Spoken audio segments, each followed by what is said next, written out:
Welcome to the Bookshop at the End of the Internet. This podcast is dedicated to helping book lovers discover new authors. Like all the best bookshops, this podcast is filled with all kinds of books and all kinds of authors.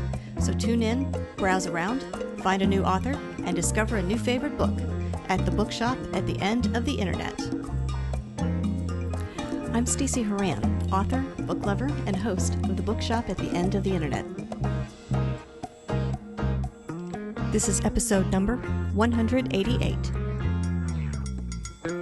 For more information about this or any of our episodes, go to my website, staceyhoran.com. If you enjoy the podcast, leave us a review, like us on social media, and share us with your friends, family, and fellow readers.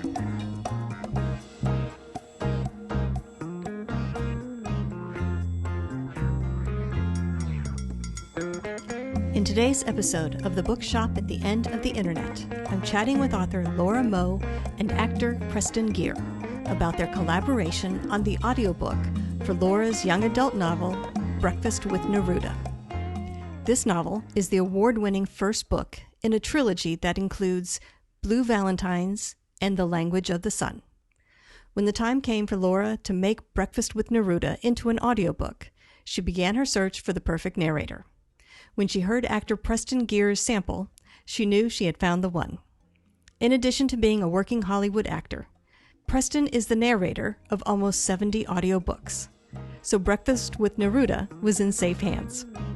In this episode, I'll chat with Laura and Preston about their audiobook journey, why a request from a Hollywood producer was the catalyst for turning this novel into an audiobook, and Laura's preparation to turn the novel into a screenplay for a streaming series, as well as a few other things.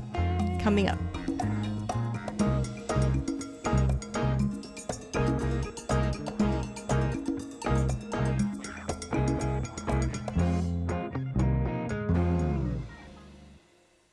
Laura Moe and Preston Geer, I want to thank you both very much for joining me today on the podcast.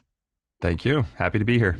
Thank you. Yes, I'm happy to talk to you and Preston about the project that he and I have worked on.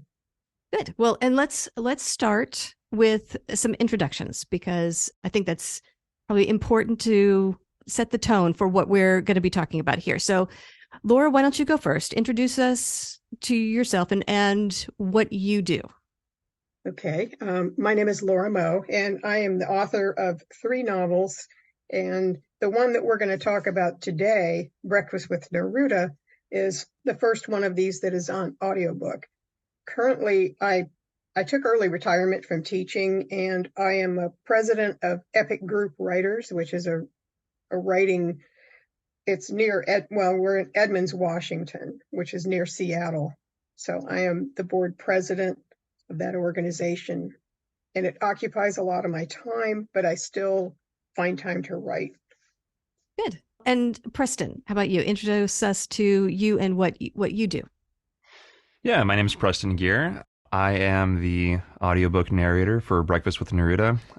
I'm an actor, screenwriter, voiceover actor. I've actually lost count how many audiobooks. It's probably between 60 and 70 at this point, between my name and my pseudonym. So if you look up Preston Geer on Audible, you'll see a fraction of the books I've done. A lot of them have been romance novels under my pseudonym.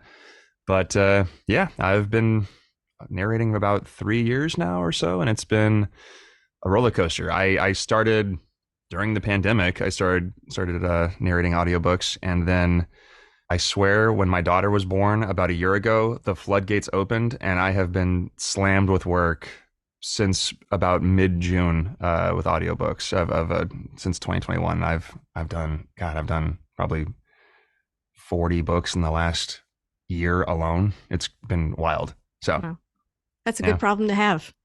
It is. It's hard to juggle. And now, I work from home, and so I have a baby now. So that's a little hard to work from home, of course. And then you just deal with the world around you. So I used to have to work really late at night. Things have changed. I've kind of changed my setup now, where now I can work more normal hours. I'm not on the vampire schedule I used to be on when I was, waiting for the world to go to sleep before I would start working. But now I'm getting back to a more human schedule, which is ideal. Let's start by talking about this book. What I want to do is, Laura, I'd like you to give us a little summary about what Breakfast Neruda is about. I know you talked about this book on a prior podcast episode, but if you don't mind, sort of introduce us to the book, tell us a little bit about what inspired you to write it, and then let's talk about creating the audiobook. Okay. I should get one of my postcards that summarizes it up. This is always the hardest part, I think, when you're marketing a book, is being able to summarize it in one sentence. Essentially, the author, the narrator of the book, it's narrated in first person through a character who he gets expelled from high school during his senior year he brought fireworks to school for the purpose of blowing up his ex-best friend's car. But they fall out of his backpack. And of course, it's a dangerous weapon. Somebody thought they were explosives. So he gets expelled, but he's never been in trouble before. So the court has ordered him to do community service, where he's spending the summer cleaning the school with the custodian. And while he's there, he meets a girl who's also got a similar sentence. So it's got some romance in it, and it's also, you find out some things about both of their backgrounds. And without really giving a spoiler, Michael lives in his car. And the reason is he chose to be homeless because his mother is a hoarder. So he would prefer to live in his car than in his mother's house. Good. Okay. So that's the setup. Mm-hmm. Now, Laura, when you put the book out initially, it was just print and ebook, not an audiobook when it first came out. Right. What made you decide to create an audiobook for this? Well, the publishers, they've never released a paperback or an audiobook.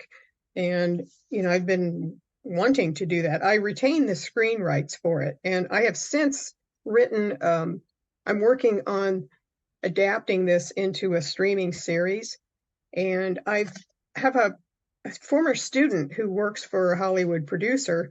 And the student, he's been talking me up to his boss, and his boss says, well, is it on audiobook? Can I listen to it in the car?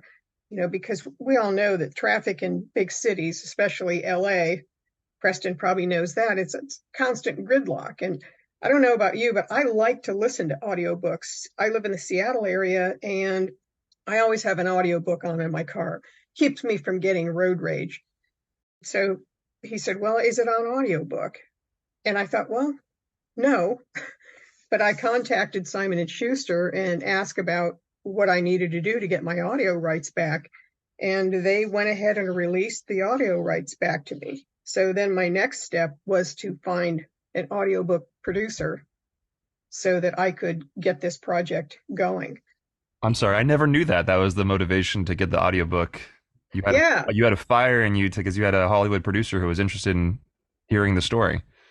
Right. Yeah. And, and we all know that Hollywood people don't read books. No time for that. They read scripts, or they like to listen to stuff, or, so, yeah. Yeah. I would say their assistants maybe, or the intern reads the script, gives the coverage, like the 2 or 3 pages. If it's worth it, then they'll maybe look at the first page. Right. So, and that's basically how my young assistant producer friend has, he's been doing that, because when he read the book when it first came out, he goes, oh, this should be a movie. And he's, he works in Hollywood, and he kind of knows the machinery of it. And I didn't, when I started working on the screenplay, I didn't even know how to screenwrite, but I've sort of self-taught myself using Final Draft software. And I have a screenwriter friend here. And I guess it's not too awful, because I entered it in 3 different contests, and I was a finalist in one and a semi-finalist in the other 2 for pilot. So, I think, anybody listening who has entered a lot of these and never placed is probably going to hate me, because it's like, well, this is your first screenplay but I have to say, I also know the story really well. it's not necessarily easy to adapt a novel to a screenplay. And you probably know that, Preston, because you also write screenplays. I do. Yeah, it's really tough because when, I mean, obviously you have so much more real estate with a novel. You have so many more pages. I mean, look at Stephen King's novels. They're Yeah. really hard to adapt, but they keep doing it. I mean, but you take a book that even if it's like 200 or 300 pages, I mean, if you were to adapt that to a screenplay, I mean, a 300 page screenplay is a 5 hour movie typically. Right. So it's really, really tough. Well, yeah. And that's why Ted and I decided, initially I was going to write it as a movie, and I realized, I could do this. Now that streaming is kind of a popular mode of television, I thought, why don't I write this as a series? That way I can have the whole storyline from book one. Yeah. Yeah. And give it time to breathe versus like give it time to breathe. And that way I've got I've got all of the scenes, and I've got all the characters, because I hate to think, oh, I've got this 256 page book and I've got to narrow it down to 100 pages. But this way I'm able to capture the whole story. So it's been a learning curve for me. And you're telling the same story differently. And I think a good example of that is, it's A Man Called Otto, Tom Hanks. It's based on the book A Man Called Ove. And I watched the Swedish film, and I actually met Frederick Bachman, and I asked him, I said, did you have anything to do with the screenplay? He says, no. He says, I left that to the experts. Yeah. But he said he was very happy with it. And, and he said they did a great job. And that, both of the movies, the Swedish version and the American version, they have scenes in them that don't take place in the novel, but they could take place. And I'm finding that with my adaptation, that I am writing scenes that they don't appear in the novel, but they work better on screen, because there are a lot of places in the novel that, that's Michael's interior thought. It's not going to play well on the screen. Right. Well, it's just tough, especially when it's a first person narrative, right? Because you have all these internalized thoughts and all these emotions and these feelings, and it's really hard unless you want to have a voiceover for your whole movie, which doesn't that's work. the thing. Voiceover is considered cheesy, so I'm not famous enough to get away with cheesy stuff. Well, that's impressive that you're able to do both mediums successfully, because I mean, I would say they're two totally different styles of writing. I mean, look at F. Scott Fitzgerald. Yeah. He died trying to break into the Hollywood system. He was trying to be a successful screenwriter in the 1920s and 30s, and he just never sold a screenplay. Never got anything made. It just, he was obviously one of the best American writers when it came to prose fiction, writing novels, but when it came to screenwriting, he just couldn't quite tackle that beast. He just didn't really quite know how to navigate that. It's tough. I mean, they're two totally different formats, and some writers do it very, very successfully. But, some writers just specialize in one. You pick one road and you just try to go down as far down that one road as possible. And so well, congratulations. That's pretty cool that you got really far in these competitions. Thanks.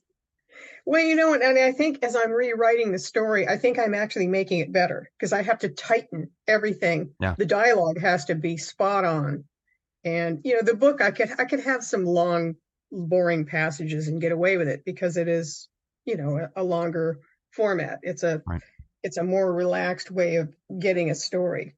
But with a screen, everything has to move. It has to move. Right. And I have found out that, that stream of dialogue or that section of narrative isn't going to translate well on screen. So right. It's almost like a new phase of a rewrite too, right? It's like, hey, I get to write it again, but now in a different format. So it's you in my own writer's room. Right. Yeah. Yeah, I'm having a good time with it, because I'm looking at my story from a different perspective. I've got, instead of inside the character's head, I'm actually outside with a camera, and I'm watching everything happening. Yeah. So I'm kind of directing the film version of my own story. Right. Well, it's like sense. The first person prose from Michael's perspective. Now it's the first person. Now the perspective is from the third person camera. Yeah. It's almost you almost get to see a little bit. I would think maybe more of the other characters in a more objective way.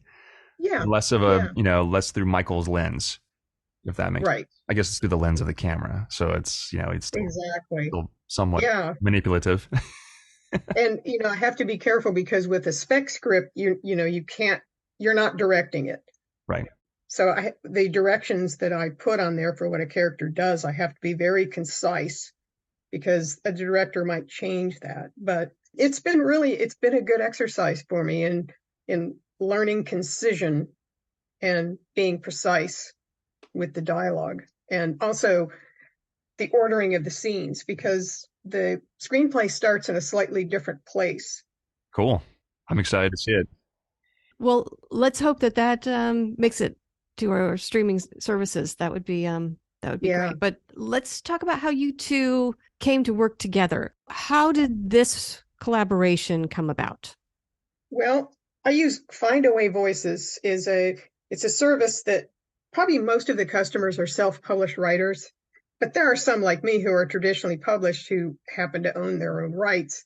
And the site you have choices where you can kind of audition somebody on the audio. They have biographies of all of the different actors, and you plug in the information to narrow it down.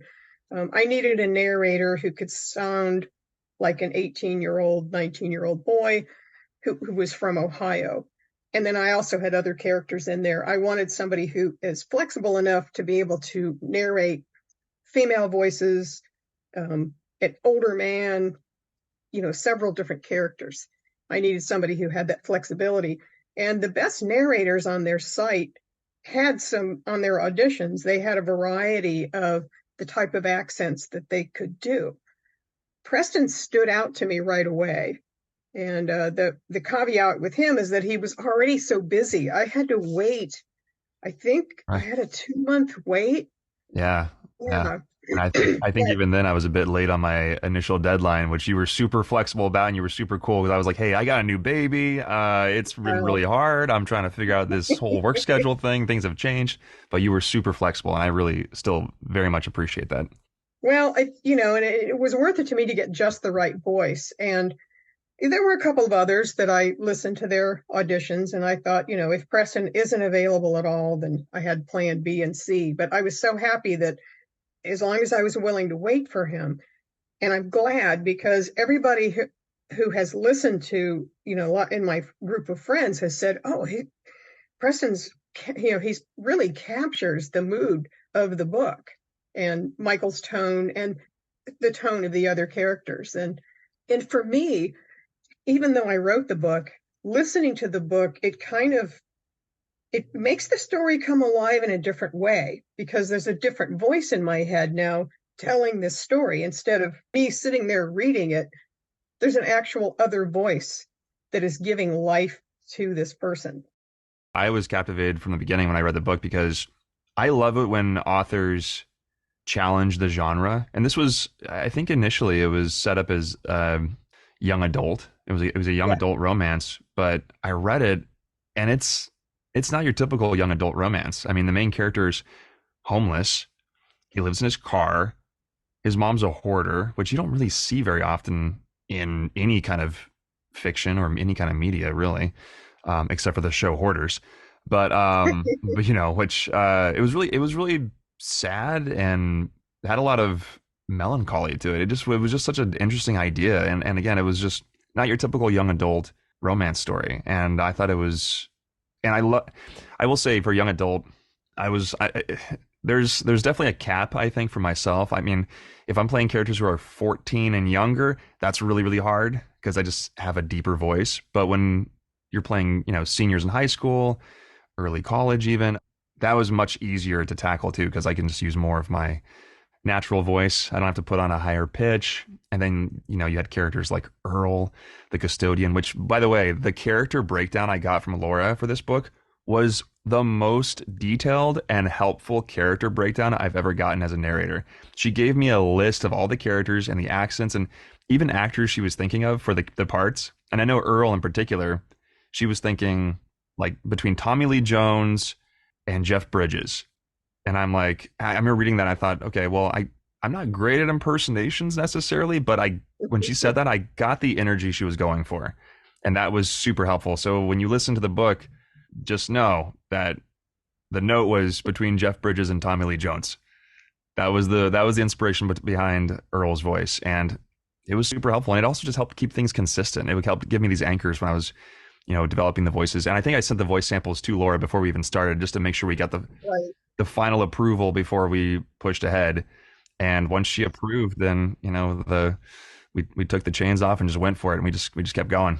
Because I remember when his sister's voice wasn't quite right, and I told you, I said, you made her sound like a gay waiter. I said, save that voice for the gay waiter in chapter 5. Right. Yeah.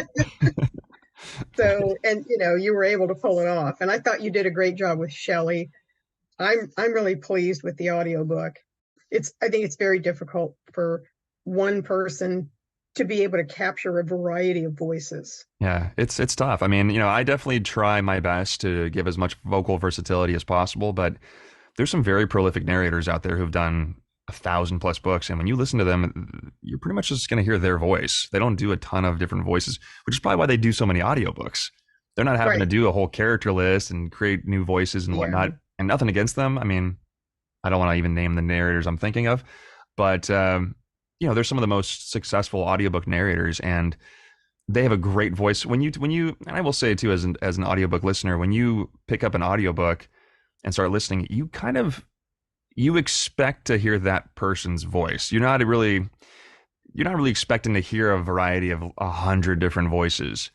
But when you do get that, it's a roller coaster, and it's just a different experience. I just listened to Andy Serkis read The Hobbit, and he does different voices for all the characters. It's insane. And I mean, when he's doing the orcs, you see, and there's actually you can go on YouTube and watch the video of him doing his performance, and he does the orcs, and he's like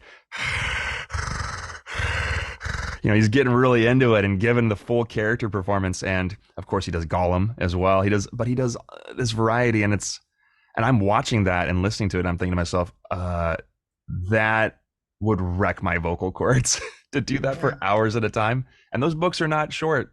So no, they're not. Yeah, he does The Hobbit, and he does Lord of the Rings. He does all 3 Lord of the Rings books, and it's really impressive when you see a narrator like just fully commit themselves to that.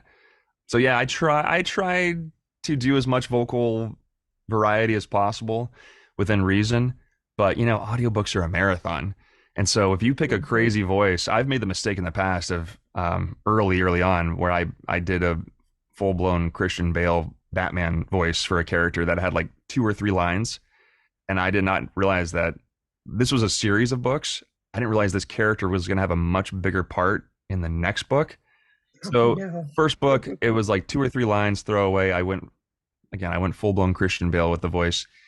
And then the second book, he was in about a third of the book, and I had to maintain that voice. And that's really, really, really tough. And I drank a lot of lemon water, a lot of tea and honey, and just had to really be cautious, because you will hurt yourself, as an audiobook narrator. Like, that's one thing about voiceover that people don't realize. It's so physical. It is a physical thing. And if you watch performers in the booth, you watch them in front of the microphone, you see how physical they are. They're moving their body, they're getting into it, they're manipulating the distance between the mic, and they're just doing all these things. And if you don't take care of yourself physically, you will hurt yourself. You can shred your vocal cords. And I mean, I've injured myself, unfortunately, just working on books and pushing myself and pushing beyond the point of being tired, pushing, past the point of comfort. And I've paid the price for it. And I've learned you have to just really pace yourself.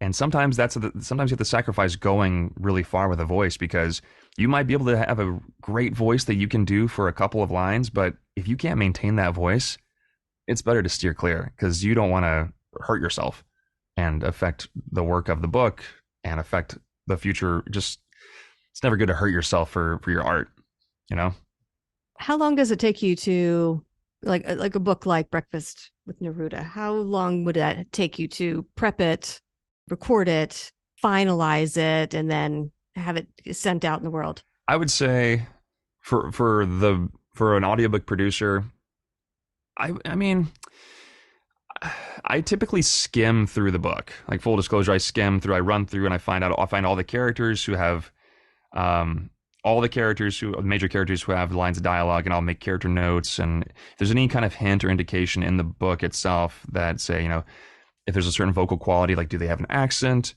Are they kind of growly? Are they high pitched? Like any kind of hint you can find, like, are they a chain smoker? Do they have kind of a timid and really nervous kind of cadence when they speak? Any kind of clue you can find, I'll make notes.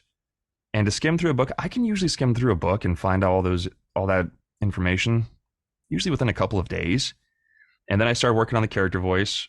I tend to try to give myself at least a day or so just to kind of let all the character voices and all those clues kind of form the greater picture. And then I'll lay down the voice tracks as well before I start. I think it's always better to lay down your character samples before, just so you can always go back to that reference. And I go back to my references all the time. Sometimes line by line, I'll read a line in the character's voice, and then the next paragraph, I will think, wait, what did I do for that character's voice? And I'll go back and listen to that voice track again. But typically recording, for me, I make a lot of mistakes when I record initially. And I also always think I can do better. So I will re-record an embarrassing number of takes. So I typically, for me, for every 1 hour of finished audio, so every final hour of audio that you listen to for an audiobook typically takes me about 3 hours or so of actual recording. So I'll do about an hour of audiobook a day.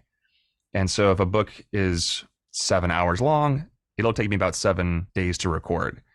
And then when it comes to proofing and when it comes to editing, the editing doesn't take me too long, actually. I can just kind of throw my work. I have my work chain set up on my DAW, my digital audio workstation, which I just use Audacity. I still use it. It's what I started with 3 years ago, and I'm familiar with it, and it's never given me any problems. But I can just run my plugins and run my work chain, and it does all the EQ, the compression, all that stuff to make the book sound nice and polished. And so the editing doesn't take too long. The recording takes long for me. I think it takes me about 3 hours for every hour, which 3 to 4 hours of recording audio, honestly, that's kind of a full day of work. You don't really want to go beyond 4 hours of recording audio because you will shred your vocal cords. And so I try to do max 4 hours a day, and the rest of the time is proofing what I read, and then editing it and making sure we have the final files ready for distribution. And Laura, I assume this was a good experience for you. Would you consider creating audiobooks for your other books or books that you have ready in the future? Yeah, I actually have 2 follow-up books to Breakfast with Neruda, and I would love to have Preston narrate them. Right now, my energy is focused on finishing my series arc, season 1, because I'm anticipating we will pick up seasons 2 and 3. And of course, also, I want to make sure we generate enough sales from this to make it worth it for me, because I did have to pay a recording fee, which, you can't expect somebody to do all that work for nothing. So I need to get at the point where I break even before I can think of having him do my other 2 Michael books. I actually have a 4th one, but I'm still writing that one. And it sounds like you'll be on Preston's waiting list for. I know. Yeah. I mean, hey, I'm excited. We'll talk. I didn't know you had a 2nd and 3rd book. I have a whole library of them. So, and you have captured his tone and his mood, and you'll see the further adventures. But I'm working on a 4th one. I'd never meant to write a series. I thought Breakfast with Neruda was a standalone, but the characters kept coming. They appeared in my dreams and gave me ideas for scenes. So, when that happens, you have to act on it, because I think of writers as being we're channeling somebody else's story. I'm just dictating the things that these characters tell me to do. Very cool. So. Laura, we've heard about what you have going on. Clearly, you are busy writing the screenplay and working on book 4, plus all your other commitments. Preston, what do you have going on? Other than your gigantic long list of other audiobooks you're narrating. Yeah. I think I mean, with audiobooks, I think I have 12 on my agenda right now, through the end of September right now, which is a great problem to have. Mm-hmm. But aside from that, I work in voiceover. I'm mostly still an on-screen actor though. So I mean, I'm on a feature film this Monday. We almost had to reschedule this interview because I was Right. on I got cast on a SAG miniseries, but they decided to postpone the shoot until the looming SAG strike, which I forget when you said this interview will air, but we're recording this before the SAG strike. Let's just say that. And so it's most likely going to happen in late June 30th, I think is the day their contract expires. So once the strike is over, we'll resume production on that. And I'm on another feature film that shoots mid-July, which that's kind of cool. It's like it's called 1932, and it's 1930s prohibition. And so it's kind of like Boardwalk Empire, that kind of vibe. A lot of gangsters. There's like Irish gangsters and Italian gangsters, and I'm excited to see how that goes too. And yeah, it's just nonstop. And yeah, aside from just working, I'm preoccupied with my daughter. Her birthday is tomorrow. Oh, So well, happy birthday to her. yeah, she's turning 1 year old, which is wild. Yeah. I feel like my timeline, I feel like she's like 3 months old, but I blinked my eyes and it's been a year. So yeah, so we're super excited for that. And then I go on vacation for 2 weeks to St. Louis to visit my wife's family. And so I think it's gonna be a much needed vacation because I've just been working 8 days a week right now. Just been trying to, do as much as I can when I can. And yeah, I've just been busy, always acting. Yeah. I love it though. Good. It's great. Good. Well, let's talk about where people can go to find you guys. Preston, how about you? If people want to follow you or learn more about what you have going on, where can they find you? The best place for me is Instagram. It's just at Preston Geer. So just my name at PrestonGeer. You should find me easily. You'll see my headshot or whatever image I have on Instagram. It's Preston Geer, Geer. Everyone thinks it's Greer. Even on call sheets, when I'm on a shoot, it's half the time it's Greer. In fact, when I was on Young Sheldon with my wife, who was pregnant at the time we both were cast together, the call sheet said Preston Greer. And then about 10 minutes later, I got an updated call sheet where they corrected my name. So they caught the mistake. Usually, I don't even say anything. I'm just used to people calling me Greer. You answer to both. Yeah. Exactly. And they did, and the credits, they credited your name right on Young Sheldon too. Yes, they did. That's the thing with me. It's like, as long as you get my credit right, I don't care what it says in the call sheet or the email. Like, I don't correct people anymore. Which my daughter's name is Marion, and we're already starting to see like people are calling her.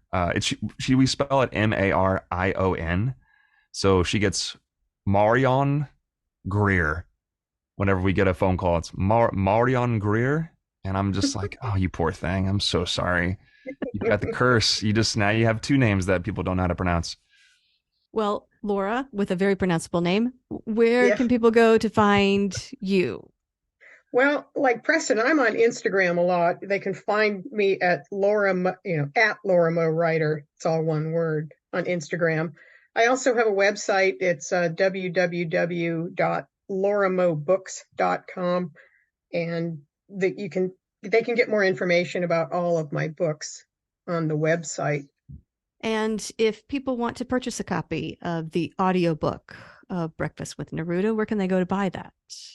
It's pretty much available everywhere. If Chirp Books is probably a good place because you don't have to have a subscription to it. Spotify, Apple Books. I think I bought mine from Apple Books because I have an iTunes account. Audible, and if they want to listen to it for free, they could ask their library to get a copy of it, because it's also on whatever the library, Overdrive. Yeah, It's Overdrive or available. Libby. Libby, yeah, it's available through Libby and Overdrive. So, and I'm all for libraries having, I get a lot of books at the library too. I mean, books are expensive. They certainly can be, yeah. I think you wanted to mention that you're going to be running a special promotion in connection with the release of this episode. Somehow we could tag this on there, that there'll be a limited time $1.99 sale. Yeah, but that's a total steal. I mean, Yeah. $1.99 on Apple Music, Spotify, Barnes and Noble, and Chirp. That's huge. Sure. Yeah. So, And it's 8 hours. I mean, you can't get a cup of coffee for $1.99. no. And honestly, I think that's huge because I mean, I've bought books that were on Chirp that were like $2 that I still haven't listened to, but it's hard to pass up a deal when it's $1 or $2. So Yeah. that's You'll get around to listening to those. That's why you buy them. eventually, Like, yeah. fill in the gaps. Right. And what's nice is there is an audio sample available on all of the outlets. So, Oh, good. Okay. they'll be able to hear the first few words and they'll be hooked. I hope so. And Preston, if people are interested in listening to more of the books that you have narrated, do you want to share your pseudonym in case they want to look you up, or no? You know what? Well, I think we're inevitably I will share it one day, but for now I'm gonna keep it secret. I have this mentality that I'll take it to the grave, but it's impossible. I've done so many books under my pseudonym that I don't even know why I'm keeping it secret anymore. But if people want to do a deep dive on me, they can probably find my pseudonym. But but yeah, you can listen to all the stuff I've done, or most of what I've done. Audible, Apple Books, just like Laura said, Spotify. They're pretty much across anywhere you go to get your audiobooks. You can listen to the audiobooks I've done, which I believe I just fairly recently had a book come out from a very famous sci-fi author, Theodore Sturgeon, and the book's called More Than Human. That book actually was nominated for a Hugo Award and a Nebula Award, but it lost the Hugo I forget the Hugo or Nebula. It lost one of the big awards to Ray Bradbury's Fahrenheit 451 when it came out in 1954. So pretty good book to lose to that year. Mm-hmm. Yeah. Right. Right. But yeah, if people want to go listen to that, that just came out recently, which is pretty exciting. It's a pretty, apparently Theodore Sturgeon inspired Stephen King, Kurt Vonnegut, Ray Bradbury as well. He was a really inspirational sci-fi writer, which I embarrassingly had never heard of him until I got hired to do this book. And then I did a deep dive on Theodore Sturgeon and I was blown away. He inspired so many prolific sci-fi writers. It's interesting you mentioned Fahrenheit 451 because your sample had the opening lines from that. Yeah. And that's what really clicked my gears on when because I used to teach that novel to my AP. It was one of their summer reading books. Yeah. And then I did a whole unit on Fahrenheit 451. Yeah. And when so I'm really well versed. I practically memorized that novel. And when, I heard you and I thought, oh, Montag, he's got Montag. Yeah. Yeah. And the voice, it was similar to how I imagined Michael. Your voice in Michael is a slightly higher pitch, but you had it was a pleasure to burn, to watch things eaten. Yes. It's just, So yeah. Any listeners, they should read Fahrenheit 451. It was considered science fiction at the time, but it's pretty much just fiction now. All that stuff is true. Which is crazy. My audiobook demo was Fahrenheit 451. The second, I had 3 samples. It was Fahrenheit 451, and then the second sample was Blood Meridian by Cormac McCarthy, who just passed away. Yeah. Which was really shocking. Well, I guess it was 93. Exactly. That's the thing. It's like I feel like he's always been old for me. Like ever since I've heard of him, he's just one of those guys. He's always been old. But he just passed away. And that was Fahrenheit 451, Blood Meridian, and then I think I did The Black Cat by Edgar Allan Poe. And so, that he did. And I liked the range because your voice for The Black Cat was different. And Mhm. actually the voice for the McCormack McCarthy too was a lower pitch. So I knew you could do Earl's voice because it was a lower pitch than your natural voice. Yeah. Well, it's funny because I did for those three samples, one's a sci-fi, one's a Western, and then one is a classic American novel. And the majority of the books I get are romance novels. So it's pretty, So, I mean, hey, I don't know. I've found my niche. Yeah. I want to thank you both for joining me today. It was an absolute delight listening to you talk about creating this audiobook and the experiences that you've had. So I want to wish you luck with the audiobook of Breakfast with Neruda, and also wish you luck with your writing, screenwriting, and narrating journeys. So thank you. Thank you. Thank you so much. Thank you for the interview. Yeah, this was great. Great to see you, Laura, and great to finally talk to you. Preston. Yeah, and great to finally talk to you, Stacy. It was really a lot of fun. The Bookshop at the End of the Internet is a podcast dedicated to helping book lovers discover new authors. Like any good bookshop, this podcast features a wide variety of books by the equally varied and interesting authors who felt compelled to write them. This podcast gives you a chance to meet these wonderful writers and discover your next must-read book. Listen to the authors describe their books and tell you their stories in their own words. My interviews feature books from all genres and authors from all walks of life, including those who are indie published as well as those published by small presses and large publishing houses. Looking for unique, not so easy to find books for yourself, a friend, or a book club? Tune into this podcast and find your newest favorite author or maybe a soon-to-be bestseller. This podcast, like all the best bookshops, is filled with all kinds of books and all kinds of authors. Tune in, browse around, find a new author, and discover a new favorite book.